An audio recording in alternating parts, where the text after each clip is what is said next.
On everyone, got a 2022 Acura MDX. Today I'm going to show you how to pull off the cabin filter. Open up your glove box.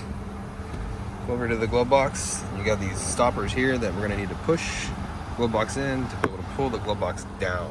Okay, so push, pull, push, and pull. Okay. Now there is a damper cord right here. You can disconnect if you want, or you can just work with the glove box like this. That's what I'm going to do. Now that we're in here. Here is the door that we're going to take off. This is where the cabin filter is located.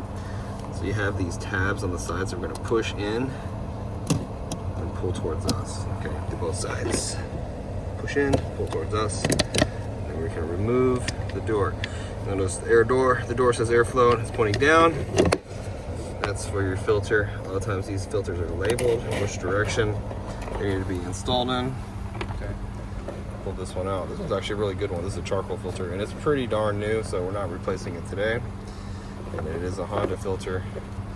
The airflow facing down. If you need one, I'm going to leave a link down in the description box where you can pick one up. But that's basically how you get your filter out.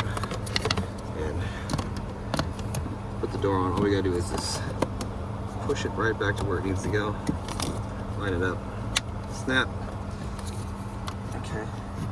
When you get your glove box, all you have to do is close it. And you're all done. Hope the video was helpful. If it was, appreciate if you could hit that like button for me. Leave me a comment if you could.